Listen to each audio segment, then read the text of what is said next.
Welcome to my 10th class on Act-2 from Justice by John Galsworthy. দেখো আজকে আলোচনা করব বিখ্যাত ড্রামাটিস্ট জন গলসওয়ার্থী লেখা বিখ্যাত প্রবলেম প্লে জাস্টিস। অ্যাকচুয়ালি এই জাস্টিসের উপরে এর আগে যথারীতি আমি 9টা ক্লাস কমপ্লিট করেছি এবং সেখানে আলোচনা করেছি জাস্টিসকে কেন প্রবলেম প্লে বলা হয়ে থাকে। তুমি যদি আগের ক্লাসগুলো দেখে না থাকো তাহলে অবশ্যই দেখে নাও, কেন কি আজকের ক্লাসটা বুঝতে তোমার অনেকটাই সুবিধা হবে এবং আগেকার ক্লাসের লিংক তুমি অবশ্যই ডেসক্রিপশন বক্সে পেয়ে যাবে। দেখো আমরা লাস্ট যে ক্লাসটা করেছি সেখান থেকে আমরা কি জানতে পেরেছি? আমরা জানতে পেরেছি the court has been started, যে কোর্ট অলরেডি চলছে। নাম্বার 2, ফোল্ডার ইজ প্রেজেন্টেড দেয়ার, ফোল্ডারকে সেখানে হাজির করা হয়েছে। Number 3, Harold the government advocate had provided the evidence to the court, আমরা দেখেছি যে ফোল্ডারের বিরুদ্ধে যে অ্যালিগেশন আনা হয়েছে সেই অ্যালিগেশন সম্পর্কিত সমস্ত এভিডেন্স এই হ্যারোল্ড, যিনি কিনা গভর্নমেন্ট অ্যাডভোকেট, উনি কি করেছেন? কোর্টে প্রোভাইড করেছেন। Number 4, Frome is defending in favour of Falder, আমরা দেখতে পাচ্ছি ফ্রম যে কিনা ফোল্ডারের হয়ে কেস লড়ছে, সে ফোল্ডারকে ডিফেন্ড করার চেষ্টা করছে কোর্টে। Number 5, Frome tries to prove the motive of forgery committed by Falder, এখানে আমরা দেখতে পাচ্ছি যে ফোল্ডার যে ক্রাইম করে ফেলেছে সেই ক্রাইম করার সময় তার মোটিভ কি ছিল, অর্থাৎ দ্য মোটিভ অফ ফরজারি, এটা প্রমাণ করার চেষ্টা করছে ফ্রম কোর্টে। Number 6, from says that the either the woman had no way except to sell her body, এখানে আমরা একটা ইম্পর্টেন্ট পয়েন্ট জানতে পেরেছি যে এই ফোল্ডারের সম্পর্ক আছে, একটা ইললিগ্যাল অ্যাফেয়ার আছে কার সাথে? একজন ম্যারিড ওম্যানের সাথে। তাহলে এখানে ফ্রম মেনশন করছে যে ফোল্ডার যে ক্রাইমটা করেছে তার একমাত্র কারণ হচ্ছে এই ওম্যান। তার কারণ এই ওম্যান কি চেয়েছিল? এই ওম্যান চেয়েছিল তার নিজের হাজব্যান্ডের হাত থেকে নিজেকে রক্ষা করতে, সুতরাং সে কোনো উপায় খুঁজে পায়নি, আর সেই কারণে এখানে ফোল্ডারকে প্রভোগ করেছিল এরকম একটা ফরজারি করার ক্ষেত্রে। কেন কি সেই মহিলা যথেষ্ট আনস্কিল ছিল, সে কোনো রকম কোনো কাজ করে নিজের জন্য অর্থ উপার্জন করতে পারতো না, তার কাছে মাত্র দুটো উপায় ছিল। একটা উপায় কি, যদি সে ডিভোর্স না পায় তাহলে নিজেকে বিক্রি করে দিতে হবে রাস্তায় দাঁড়িয়ে, অথবা ওর lead her miserable life with her husband, অথবা তার হাজব্যান্ডের সাথে তার যে মিজারেবল লাইফ সেটাকে লিড করতে হবে। ঠিক এরকম একটা পজিশন নিয়ে মোটামুটি আমরা দেখতে পাচ্ছি the court is proceeding, court চলছে। দেখো ডিটেইলস টেক্সটে যাওয়ার আগে আমি তোমাকে রিকোয়েস্ট করবো যে আজকের ক্লাসটা তুমি প্রথম থেকে শেষ পর্যন্ত দেখো এবং তোমার যদি ভালো লেগে থাকে তাহলে অবশ্যই তুমি এই চ্যানেলটা সাবস্ক্রাইব করে এর বেল আইকন প্রেস করে রাখো, কেন কি তোমার সিলেবাসে প্রেসক্রাইব করা প্রত্যেকটা টেক্সটের ক্লাস তুমি প্রতিনিয়ত এখান থেকে পেয়ে যাবে। এছাড়া আমার এখান থেকে অনলাইন গাইডেন্স প্রোভাইড করা হয়ে থাকে। অনলাইন গাইডেন্সের ক্ষেত্রে ইউজি এবং পিজির অনলাইন গাইডেন্স দেওয়া হয়ে থাকে এবং পাশাপাশি ওয়েস্ট বেঙ্গল স্কুল সার্ভিস কমিশনেরও অনলাইন গাইডেন্স প্রোভাইড করা হয়ে থাকে। ইউজি এবং পিজির ক্ষেত্রে কোন কোন ইউনিভার্সিটির অনলাইন গাইডেন্স দেওয়া হয়ে থাকে সেটা পরিষ্কার তুমি স্ক্রিনে দেখতে পাচ্ছ। যদি তোমার অনলাইন গাইডেন্সের প্রয়োজন হয় তাহলে ডেসক্রিপশন বক্সে যে কন্ট্যাক্ট নাম্বার দেওয়া আছে এবং স্ক্রিনের উপরে যে তুমি কন্ট্যাক্ট নাম্বার দেখতে পাচ্ছ তার মাধ্যমে ইমিডিয়েট যোগাযোগ করতে পারো। So let's come to the text. দেখো দ্য টেক্সট Act-2, এখানে আমরা কি দেখতে পাচ্ছি? Act-2 এর সেটিংস কি আছে? Act-2 এর সেটিংস আছে এ কোর্ট অফ জাস্টিস, কোর্টে জাস্টিস চলছে। এখানে জাজ কি বলছেন? You are ranging rather far Mr Frome, এখানে আমরা দেখতে পাচ্ছি এই যে ফ্রম যখন কিনা বলে দিয়েছে এই ম্যারিড ওম্যান যার সাথে কিনা ফোল্ডারের ইলিগ্যাল অ্যাফেয়ার আছে, সম্পর্ক আছে, যার কারণে কিনা ফোল্ডার বাধ্য হয়েছে এই ক্রাইমটা করতে, এই ফরজারিটা করতে। এটা শোনার পরে জাজ কি বলছেন? জাজ বলছেন যে মিস্টার ফ্রম তুমি কি করছো? তুমি তোমার নির্দিষ্ট পয়েন্ট থেকে ডিরেলড হয়ে যাচ্ছ, that means going out of the point, তুমি তোমার অ্যাকচুয়াল পয়েন্ট থেকে বেরিয়ে যাচ্ছ, তুমি আজে বাজে প্রমাণ করতে চাইছো এখানে, বা আজে বাজে প্রসঙ্গ টেনে আনতে চাইছো, এটাই বলতে চাইছে এখানে জাজ। সেই কারণে জাজ বলছেন you are ranging rather far, তুমি কি করছো? তুমি অ্যাকচুয়াল পয়েন্ট থেকে অনেক দূরে সরে যাচ্ছ। ইউ আর ডিরেলড, তুমি ডিরেলড হয়ে যাচ্ছ কোথা থেকে? From the actual point. Actually যে অ্যালিগেশন আনা হয়েছে ফ্রম এর বিরুদ্ধে সেই অ্যালিগেশন থেকে তুমি অনেক দূরে সরে যাচ্ছ, সেই অ্যালিগেশনটা তুমি প্রমাণ করতে চাইছো না। ফ্রম তখন কি বলছে? I shall fire point black, that means এই যে পয়েন্ট ব্ল্যাক এই কথাটা আমরা অনেক সময় শুনেছি বা নিউজ পেপারে পড়েছি। তখন ফ্রম জাজকে বলছেন হুজুর milord I shall fire point blank in a minute, অর্থাৎ আমি এক মুহূর্তের মধ্যে, জাস্ট কয়েক মিনিটের মধ্যে আমি ফিরে আসছি টু দ্য পয়েন্ট, অর্থাৎ আপনি যে পয়েন্ট আমার কাছ থেকে শুনতে চাইছেন আমি সেই পয়েন্টে এক্ষুনি ফিরে আসছি। কিন্তু আমি এখন যে প্রসঙ্গটা প্রেজেন্ট করেছি আপনার কাছে, যেটা শুনে আপনি বলছেন যে আমি অ্যাকচুয়াল পয়েন্ট থেকে ডিরেলড হয়ে যাচ্ছি, আমি এক্ষুনি প্রমাণ করে দেবো যে আমি কেন অন্য প্রসঙ্গ টেনে আনতে চাইছি এখানে। এই জন্য ফ্রম এখানে বলতে চাইছে I shall fire point blank in a minute, অর্থাৎ এক মুহূর্তের মধ্যে আমি আমার নির্দিষ্ট পয়েন্টে ফিরে আসছি মিলর্ড। জাস্ট তখন কি বলছেন? লেট আস হোপ সো, হ্যাঁ সেটাই ভালো হবে, তুমি তাড়াতাড়ি তোমার নির্দিষ্ট পয়েন্টে ফিরে এসো। তখন ফ্রম কি বলছে? নাও জেন্টলম্যান মিলর্ড মার্ক, আপনি একটু নোট করবেন, this is what I have been leading up to, আমি এখন কি করতে চলেছি? I have been trying to establish, আমি এটাই প্রমাণ করতে চলেছি, দিস ওম্যান, এই যে ওম্যান যার কথা আমি বলছি, উইল টেল ইউ, সেই আপনাকে এসে বলবে যে আমি কেন তার এই প্রসঙ্গটা টেনে আনলাম, and the prisoner will confirm her, এবং আমি এটা নিশ্চিত আমার যিনি মক্কেল অর্থাৎ ফোল্ডার সে কি করবে? সে সাপোর্ট করবে এই ওম্যানকে, অর্থাৎ ওম্যান কি করবে? আমি ওম্যানের কথা কেন টেনে আনলাম? এই যে ওম্যানের সাথে, ম্যারিড ওম্যানের সাথে ফোল্ডারের যে ইলিগ্যাল অ্যাফেয়ার আছে, সুতরাং এই ওম্যান এসে নিচে কাঠগড়ায় দাঁড়িয়ে কি বলবে? তার সাথে কি কি ঘটছে তার লাইফের সাথে সেটা সে নিজে মুখে স্বীকার করবে এবং সে কিভাবে ফল্ডারের প্রেমে পড়েছে এটা भी স্বীকার করবে। পাশাপাশি ফল্ডার কেন ক্রাইম করেছে এটা ফল্ডার নিজে মুখে স্বীকার করে নেবে এবং এই ওমেনের সমস্ত পয়েন্টগুলোকে ফল্ডার সাপোর্ট করবে। এই জন্য বলা হচ্ছে the prisoner will confirm her, prisoner কি করবে, prisoner will support her that confronted with such alternatives. এবং কেন এই ম্যারিড ওমেন সে কি করলো, এখানে কনফ্রন্টেড মিন্স হচ্ছে ফেসড অর্থাৎ মুখোমুখি হওয়া, কেন উইথ সাচ অল্টারনেটিভস অর্থাৎ অন্যরকম উপায় বেছে নেওয়া। সাচ অল্টারনেটিভ বলতে এখানে রিলেশন উইথ ফল্ডার। এবং এই লেডি এই ওমেন এসে নিজে মুখে স্বীকার করবে, কি স্বীকার করবে, যে ফল্ডারের সাথে সে কেন রিলেশন গড়ে তুললো। She set her whole hopes on himself, কেনই বা এই ম্যারিড ওমেন ফল্ডারকে এত অন্ধের মতো বিশ্বাস করতে শুরু করলো, knowing the feeling with which she had inspired him. আর এখানে এই লেডি এই ম্যারিড ওমেন যার সাথে কিনা ফল্ডারের ইলিগাল রিলেশন আছে, সে যখন জানতে পারলো দ্য ফিলিংস, এখানে কার ফিলিংস এর কথা বলা হচ্ছে, এখানে ফিলিংস অফ ফল্ডার, সে যখন জানতে পারলো যে ফল্ডারের ফিলিংস আছে এই মহিলার উপরে, এই লেডির উপরে, তখন সে কি করলো, সে তখন তাকে প্রভোক করলো, ইন্সপায়ার্ড করলো। কিসের জন্য ইন্সপায়ার করলো, তাকে ইন্সপায়ার করলো যে ফল্ডার যাতে তার প্রেমে পড়ে। চলো নেক্সট আরো কি বলছে, এখানে ফ্রম আরো বলছে he saw a way out of her misery, এখান থেকে সে আশা করেছিল কি যে সে তার মিজারেবল লাইফ থেকে বেরিয়ে আসতে পারবে। সে দেখেছিল, সে ফল্ডারের মধ্যে এরকম একটা আশা রেখেছিল বা এরকম আশার আলো দেখতে পেয়েছিল, কিরকম, যে way out of her misery, যে ফল্ডার হচ্ছে একমাত্র ব্যক্তি যে কিনা সেই লেডিকে তার মিজারেবল লাইফ থেকে বার করে আনতে পারবে বাই গোয়িং উইথ হিম। এবং তারা কোথায় চলে যাবে, by going with him to a new country. এখানে নিউ কান্ট্রি বলতে কোন কান্ট্রির কথা বলা হচ্ছে এটা তুমি অবশ্যই কমেন্ট বক্সে কমেন্ট করে জানাবে। তারা কোথায় চলে যাবে, তারা চলে যাবে নতুন কোন দেশে চলে যাবে এবং সেই দেশে চলে যাওয়ার কারণেই হয়তো এই লেডি কি করতে পারবে, নিজের মিজারেবল লাইফ থেকে নিজেকে বার করে আনতে পারবে। Where they would both be unknown, যেখানে তাদের কেউই চেনে না, এখানে ওয়ার বলতে নিউ কান্ট্রি, যেখানে তাদের কেউই চেনে না, and might pass as husband and wife, এবং সেখানে গিয়ে তারা নিজেরা স্বামী স্ত্রী হিসেবে বসবাস শুরু করবে। এরকম একটা আশা কিন্তু এই ম্যারিড ওমেন যার সাথে কিনা এই ফল্ডারের ইলিগাল রিলেশন আছে সে দেখেছিল ফল্ডারের মধ্যে। ক্লিয়ার হলো? চলো next, this was a desperate and my friend Mr Cleaver will no doubt call it and immoral resolution. তাহলে এখানে আমার ফ্রেন্ড অর্থাৎ আমার বিরুদ্ধে যে দাঁড়িয়ে আছে, কে দাঁড়িয়েছে আমার বিরুদ্ধে, আমার বিরুদ্ধে যে দাঁড়িয়েছে অর্থাৎ মিস্টার ক্লেভার হ্যারল্ড, সে কি বলবে, will no doubt call it অর্থাৎ এরকম ভাবে ইলিগাল অ্যাফেয়ারে জড়িয়ে পড়াটা বা একে অপরের মধ্যে আসার আলো দেখতে পাওয়াটাকে হয়তো আমার যিনি ফ্রেন্ড মিস্টার ক্লেভার সে হয়তো এটাকে নো ডাউট নিঃসন্দেহে এটাকে কি বলবে, যে এটা একটা ডেসপারেট এন্ড ইমোরাল রিজলিউশন, যে এটা বেপরোয়া একটা কাজ, এটা করা উচিত হয়নি, এন্ড এন ইমোরাল রিজলিউশন অর্থাৎ অনৈতিক একটা কাজ। এখান থেকে প্রশ্ন আসতে পারে, ক্লিয়ার হয়েছে? আরো কি বলছে এখানে ফ্রম, এখানে ফ্রম বলতে চাইছে বাট অ্যাজ এ ফ্যাক্ট, কিন্তু in fact the minds of both, এখানে মাইন্ডস অফ বোথ বলতে এখানে এই ম্যারিড ওমেন যার সাথে কিনা ফল্ডারের ইলিগাল অ্যাফেয়ার আছে এবং ফল্ডার, এই দুজনকার কথা বলা হচ্ছে অফ দেম, তাদের মধ্যে দুজনেই were constantly turned towards it, তারা সবসময় এটা ভাবতো যে তারা এইখান থেকে চলে যাবে অন্য কোনো দেশে এবং অন্য কোনো দেশে গিয়ে তারা হাজবেন্ড এবং ওয়াইফ হিসেবে বসবাস করবে, তাহলেই যেন এই লেডি তার লাইফের যে দুর্বিষহ টাইম সেটা কাটিয়ে বেরিয়ে আসতে পারবে। এরকম একটা চিন্তা ভাবনা সবসময় এদের মধ্যে চলতো, এই ফল্ডার এবং এই ম্যারিড ওমেনের মধ্যে। চলো নেক্সট, এখানে ফ্রম আরো কি বলছে, ওয়ান রং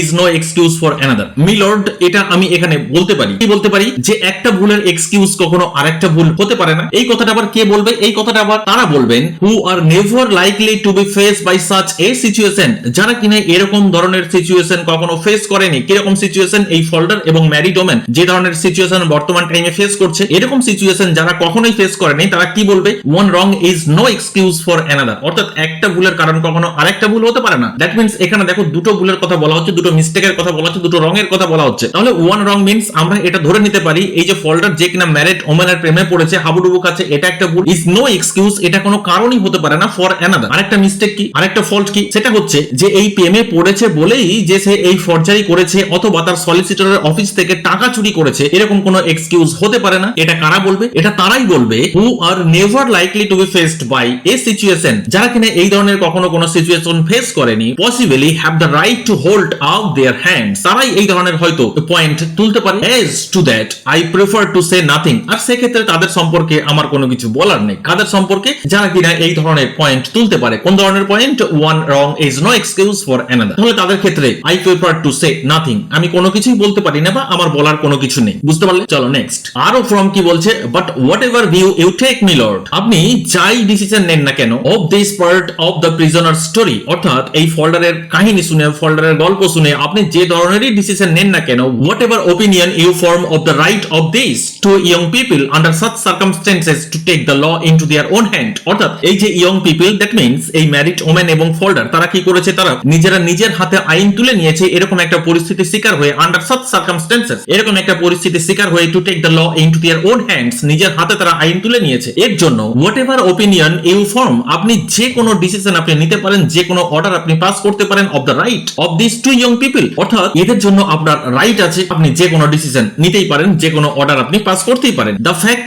রিমেইনস দ্যাট, এখানে ব্যাপার হচ্ছে milord, this young women in her distress, এখানে যে মহিলার কথা বলছি সে যথেষ্টই ডিস্ট্রেসের মধ্যে আছে, সে যথেষ্টই মিজারেবল কন্ডিশনের মধ্যে আছে। এন্ড পাশাপাশি দিস ইয়ং ম্যান, এই যে young man Falder little more than a boy, যে কিনা মোটামুটি ভাবে আমরা জানি এর বয়স কত, এর বয়স হচ্ছে 23 ইয়ার্স, সুতরাং একে বলা যেতে পারে যে বালক থেকে, অর্থাৎ এর মধ্যে এখনো পুরোপুরি ভাবে ম্যাচুরিটি আসেনি। Who was so devotedly attached to her, যে কিনা কি করেছিল, অন্ধের মতন এই মহিলাকে ভালোবেসেছিল এবং তার প্রেমে হাবুডুবু খাচ্ছিল। ডিভোটেডলি অ্যাটাচড টু হার, তার সাথে একবারে অতপ্রত ভাবে জড়িয়ে যায়। ডিড কনসিভ দিস, এবং এর ফলে সে কি করেছিল, এর ফলেই সে এই ডেসপারেট প্ল্যান করেছিল, অফেন্সিভ প্ল্যান করেছিল। এখন অফেন্সিভ প্ল্যানটা কি, অফেন্সিভ প্ল্যান হচ্ছে বাইরে চলে যাওয়া, অফ গোয়িং অ্যাওয়ে। তারপরেই বলে দেওয়া হচ্ছে ইফ ইউ লাইক, আপনি যদি চান তো যে কোনো অর্ডার পাস করতেই পারেন, কিন্তু মিলর্ড এখানে ফোল্ডার কি করেছিল, এই মেয়ের প্রেমে হাবুডুবু খাচ্ছিল বলেই রিপ্রিহেন্সিবল ডিজাইন, এখানে রিপ্রিহেন্সিবল ডিজাইন মিন্স প্ল্যান, অর্থাৎ কোনো কিছু এক্সিকিউট করার জন্য আগে যে প্ল্যান করা হয়ে থাকে, ব্লুপ্রিন্ট তৈরি করা হয়ে থাকে, সেটাকে বলা হচ্ছে এখানে ডিজাইন। এন্ড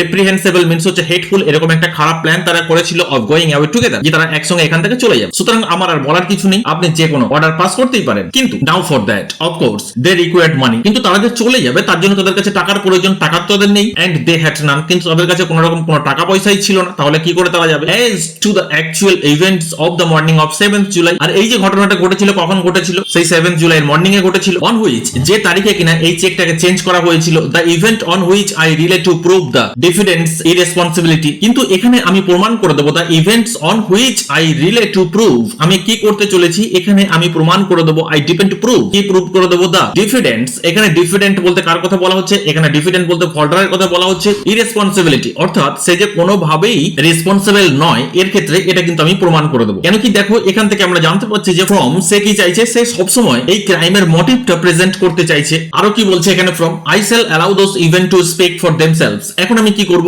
আমি এখন তাদেরই বলবো যে তারা নিজে মুখে এসে এখানে বলুক, through the lips of my witness, অর্থাৎ আমার সাক্ষ্যের মুখ থেকে আপনি এটা শুনে নেন, আমি আমার উইটনেসকে ডাকছি, আমি আমার সাক্ষীকে ডাকছি, সে এসে সাক্ষ্য দেবে, তার কাছ থেকে আপনি এটা নিজেই শুনে নেবেন। দিয়ে তারপরে এখানে আমরা ফ্রমকে দেখতে পাচ্ছি, সে ডাকছে কাকে, রবার্ট কক্সনকে। He turns looks round take up a sheet of paper and waits, এখানে দেখতে পাচ্ছি যে ফোল্ডার সে ওয়েট করছে, হাতে কিছু পেপার নিল এবং সে ওয়েট করছে। কার দিকে তাকিয়ে, সে এখন তাকিয়েছে কক্সনের দিকে। তাহলে কক্সনকে ডাকা হলো, আসার সারা কক্সনকে ডাকলো কাঠগড়াতে, Cokeson is summoned into court, Cokeson এলো and goes into the witness box, সে কাঠগড়াতে গেল, holding his head before him, তার সামনে সে তার নিজের টুপিটা ধরে আছে, কেন কি সে টাকলা আমরা আগেই জানি। The oath is administered to him, তাকে শপথ বাক্য পাঠ করানো হলো। চলো নেক্সট, তখন ফ্রম কে জিজ্ঞেস করছে, এরপরে শুরু হচ্ছে ফ্রম এন্ড কক্সনের কাউন্টার অ্যাটাক। ফ্রম কি বলছে, হোয়াট ইজ ইউর নেম, আপনার নাম। কক্সন বলছে রবার্ট কক্সন। ফ্রম তখন বলছে, are you managing clerk to the firm of solicitors, তুমি কি এই সলিসিটরস এর ফার্মের clerk, to employ the prisoner, সেই সলিসিটরস যারা কিনা ফোল্ডারকে নিয়োগ দিয়েছিল তাদের ফার্মে। কক্সন বলছে ইয়েস। ফ্রম তখন কি বলছে, how long had the prisoner bin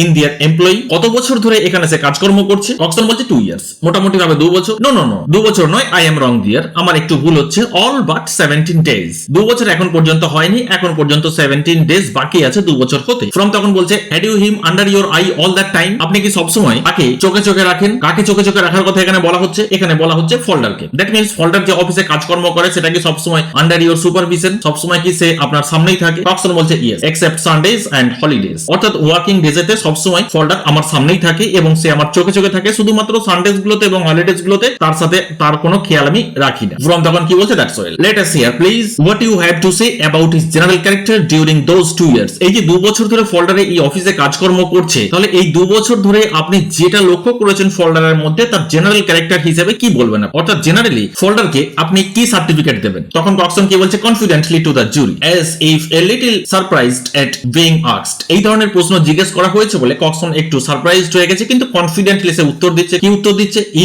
was a nice, যথেষ্ট একজন ভালো ছেলে, প্লিজেন্ট স্পোকেন ইয়ং ম্যান, সে খুব ভালো কথা বলে, সবসময় হাসি খুশি থাকে। I would no fault to find with him, তার মধ্যে আমি কোন রকম কোনো ভুল দেখতে পাই না। Quite the contrary, on the other hand it was a great surprise, এটা আমার কাছে একটা বিরাট অবাক করার ব্যাপার to me when he did a thing like that, সে যখন এরকম একটা ভয়ঙ্কর কাজ করে ফেলেছিল সেটা আমার কাছে অবাকই লেগেছিল। আদারওয়াইজ ফোল্ডার যথেষ্টই ভালো ছিল, গুড ফেলো। ফ্রম তখন কি বলছে, did he ever give you reason to suspect his honesty, এরকম কোনো কারণ কি আপনি লক্ষ্য করেছিলেন ফোল্ডারের মধ্যে যেটা দেখে আপনার কোন রকম কোনো সন্দেহ হয়েছিল। Did he ever gave you reason, এরকম কোন রকম কি ক্লু দেখা গিয়েছিল ফোল্ডারের মধ্যে, কোন রকম কি আচার আচরণের মধ্যে অস্বাভাবিকতা দেখা গিয়েছিল যেটা কিনা আপনার মধ্যে কি করেছিল, সাসপেক্ট জেনারেট করেছিল টু সাসপেক্ট হিজ অনেস্টি, এরকম কি কোনো কারণ ছিল? তখন কক্সন বলছে না, you have dishonesty in our office, আমাদের অফিসে কোন রকম কোন ডিসঅনেস্টি হওয়া বা ঘটা, দ্যাট নেভার ডু, এটা কখনোই হতে পারে না। ফ্রম তখন বলছে I am sure the jury fully appreciate that, from তখন জাজকে উদ্দেশ্য করে কি বলছে যে আমি এটা নিশ্চিত মিলর্ড আপনি এটা নোট করবেন মিস্টার কক্সন। তখন কক্সন কি বলছে, এভরি ম্যান অফ বিজনেস নোস,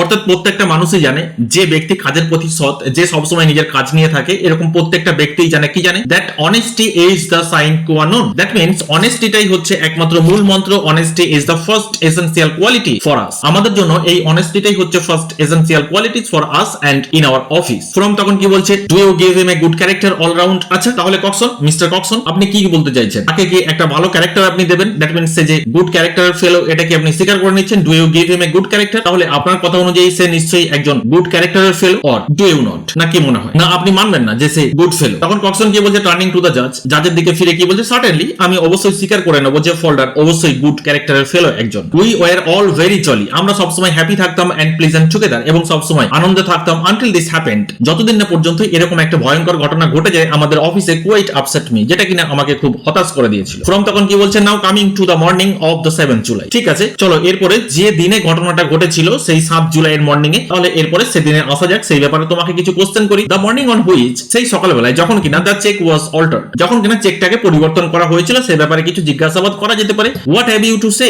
কি বলবেন আপনি about this demeanour that morning, যে ওই দিন সকালবেলায় কি ধরনের বিহেভিয়ার লক্ষ্য করেছিলেন ফোল্ডারের মধ্যে, এ ব্যাপারে আপনি কি বলবেন? তখন কক্সন টু দ্য জুরি, জুরিকে কি বলছে, ইফ ইউ আস্ক মি, যদি আপনারা আমাকে জিজ্ঞেস করেন, আই ডোন্ট থিংক, আমি এটা বলতেই পারি না, ভাবতেই পারি না, he was quite compose when he did it, যখন সে এই কাজটা করেছিল তখন তার মধ্যে কোন রকম কোনো কামনেস ছিল না। আই ডোন্ট থিংক, আমি এটা ভাবতেই পারি না, he was quite compose when he did it, যখন সে কাজটা করেছিল তখন তার মধ্যে কোন রকম কোনো কামনেস বা কোয়াইটনেস ছিল, এটা বলা যায় না। জাস্ট তখন শার্পলি বলছে, are you suggesting that he was insane, কি বলতে চাইছেন এখানে? ইনসেন মিন্স হচ্ছে এজিটেটেড, দ্যাট মিন্স তার মানে কি কক্সন আপনি এটা বলতে চাইছেন যে সে যথেষ্ট বিরক্ত বোধ করছিল, এটাই কি আপনার অর্থ? কক্সন বলছে না না না, এটা নয়, নট কম্পোজ, না না একদমই নয়, সে কোন রকম ভাবে এজিটেটেড ছিল না, বাট আমি যেটা বলতে চাইছি সে নরমাল ছিল না। জাস্ট তখন বলছে a little more precision please, যদি আরেকটু ডিটেইলসে বলে থাকেন, এখানে প্রিসিশন কথার অর্থ হচ্ছে এক্সপ্লেইন প্রপারলি, যদি আপনি একটু পরিষ্কার ভাবে ক্লিয়ার ভাবে একটু ব্যাখ্যা করে দেন ব্যাপারটা, তাহলে একটু সুবিধা হয় আমাদের ক্ষেত্রে। ফ্রম তখন কি বলছে, just tell us mister Coxon smoothly, from তখন অ্যাডভোকেট তো সে স্মুথলি বলছে